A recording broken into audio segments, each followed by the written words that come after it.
सभी साथियों को जय श्री राम। साथियों, बांग्लादेश में पिछले 2 सालों से जिस प्रकार से बर्बरता और हिंसा की घटना सामने आ रही है, उन सबसे हृदय काफ़ी दुखी है, मन में आक्रोश है और पूरे भारत में जनता में जिस प्रकार से इन घटनाओं को देख करके हालात बने हुए हैं, वाकई में ये एक चिंता का विषय है पूरे समाज के लिए।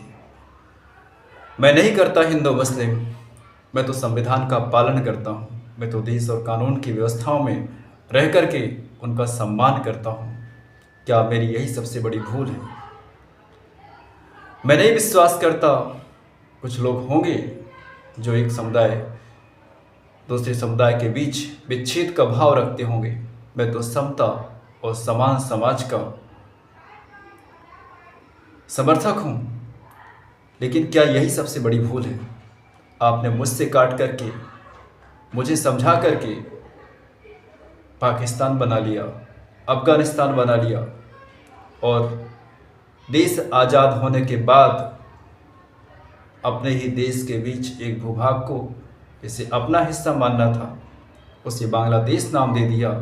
चलो ठीक है ये भी कि शांति किसी भी कीमत पर यदि होती है तो हर कीमत चुकाने के लिए हम तैयार हैं।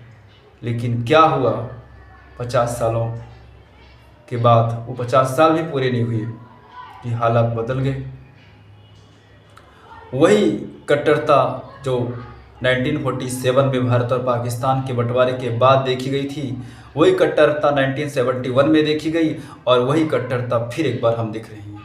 अभी तो हमने कोई हिस्सा नहीं मांगा, हमने तो किसी बांग्लादेशी को अभी देश से निकाला नहीं।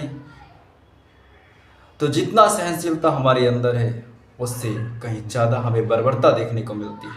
हाँ, कुछ लोग होंगे जो कि हमें आज भी कुरी देंगे, हमें आज भी अंधभक्त कह के बोलेंगे। क्यों? क्योंकि बांग्लादेश में जिन हिंदू परिवार के साथ इस प्रकार से हिंसक घटनाएं घटी है, घरों के घर जला दिए गए, जलती हुई आग में लोगों को ढकेल दिया गया, मरने के बाद भी उसे पेड़ में लटका करके उस पर आग लगा दी, चारों तरफ से दरवाजे बंद करके घर के अंदर आग लगा दिए कि आठों के आठों जो हिंदू सदस्य हैं, बस्तियों के बस्तियां उजाड़ दिए गए। उनके रहन सहन और जान की वो भीख मांग रहे हैं। लेकिन फिर भी आज हमारे देश के अंदर लोग ये कहते हुए सुने जा रहे हैं कि वो देश से बाहर का मसला है। साथियों, मुझे इस बात को कहने में कोई संकोच नहीं कि 100 परिवार के बीच में एक यदि मुसलमान है तो बड़ा महफूज है, वो बड़ा सहज और सम्मानपूर्वक ज़िंदगी जी सकता है। लेकिन कल्पना करिए कि क्या 100 मुसलमानों के बीच में एक हिंदू सांस भी ले सकता है? नहीं ले सकता। यदि 20 परिवार भी उस मोहल्ले या उस गांव में मुसलमानों के हैं तो वो आतंक इस प्रकार से मचा के रखते हैं कि लोग डर के साये में जीता है। हमें सेकुलरिज्म पढ़ाया जाता है, बहुत अच्छा है, लेकिन इस सेकुलरिज्म सब कोई माने तब तो। आज देश के गली गली में कोई मौलवा, कोई मौलवी आपको ये कहते मिल जाएगा कि मुसलमान खतरे में है। मुसलमान खतरे में कहाँ है? वो तो सीधे काटने पे आमादा हो जाता है। उदयपुर की घटना हम सब ने सामने देखी। देश में कोर्ट है, देश में कानून है, सिस्टम है, लेकिन वो सब हिंदुओं के लिए है।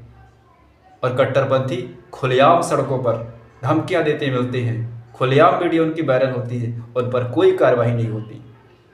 कहने के लिए देश में राष्ट्रवादी सरकार है, लेकिन उस राष्ट्रवादी सरकार की आलोचना करने वाले हम सबसे ज़्यादा हमें जाहिल हिंदू ही हैं। मैं हिंदू और मुसलमान करने के लिए यहाँ पर नहीं हूँ। मैं तो चाहता हूँ शांति हो, अमन हो, देश आगे बढ़े, तरक्की करे। लेकिन क्या हम कुछ चंद लोगों के लिए, कुछ चंद कम्युनिटी के नाम पर, जिन्हें ना संविधान से प्रेम है, ना देश की कानून व्यवस्था से प्रेम है, उन सब के लिए हम सब कुछ अपना कुर्बान कर देंगे और एक दिन हम अपनी बारी का इंतज़ार करेंगे। याद रखिएगा, जो आग आज बांग्लादेश के गलियों में लगी है, वो आग एक दिन हिंदुस्तान के गलियों में भी लगेगी, यदि आज हम नहीं जागे, समय रहते हम सचेत नहीं हुए। हम मुसलमानों के अगेंस्ट नहीं हैं।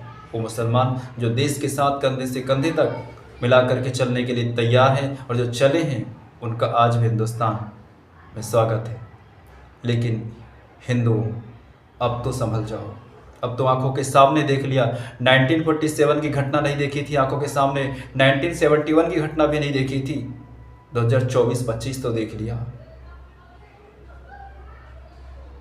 एक कट्टरपंथी सोच किस प्रकार से सड़कों पर आ जाती है और गाजर मूल्यों की तरह तुम्हें काटती हैं। एक मजार और एक मस्जिद पर यदि कोई बिल्डोजर चलती है, सरकार कहीं पे कानूनी कार्रवाई करती है, तो मुसलमानों से ज़्यादा टीवी पर बैठ करके हिंदू स्कॉलर्स और हिंदू पॉलिटिकल फायदा उठाने वाले लोग आज बड़े मानवता की बात करने लगते हैं। आज वो सारे अपने मुंह को सिल चुके हैं। आज उन्हें मानवता, ह्यूमन राइट्स का लॉस नहीं दिख रहा है। और ये घटना कोई एक घटना नहीं है, 2024 और 25 का रिकॉर्ड है इंटरनेशनल क्राइम ब्यूरो में कि 3000 से भी ज़्यादा घटनाएं हिंसा की हो चुकी है। मॉनिटी की बात करने वाले, अल्पसंख्यकों के हितों की बात करने वाले भारत में वो सारे ज्ञाता चुप हो जाते हैं जब बांग्लादेश में हिंदुओं के साथ एक तरफा हिंसा हो रही है, उनके घरों के घर जलाए जा रहे हैं। और ये सब कुछ महिलाओं के साथ जिस प्रकार से हिंसा हो रही है, अपहरण जैसी घटनाएं सामने आ रही हैं, और वो सारे ज्ञाता चुप हो चुके हैं। पता नहीं शांति की कौन सी समाधि ले ली है। फिलिस्तीन में एक भी आतंकी मारा जाता है तो भारत में झंडे लेकर के, टी शर्ट पहन करके रोड में निकलने लगते हैं, यहाँ तक कि सांसद तक जाने लगते हैं।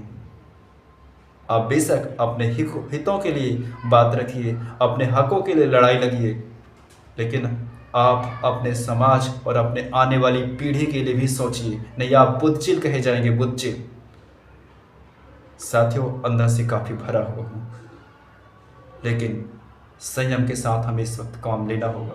देश के सरकार से भी आग्रह है कि इस विषय पर शीघ्रता से हस्तक्षेप करे, क्योंकि शांति के मंत्र गिद्धों को नहीं सुनाए जाते, उन्हें ये पसंद नहीं होता है, वो चोंच वहीं मारते हैं जिससे दर्द ज़्यादा होता है। नमस्कार।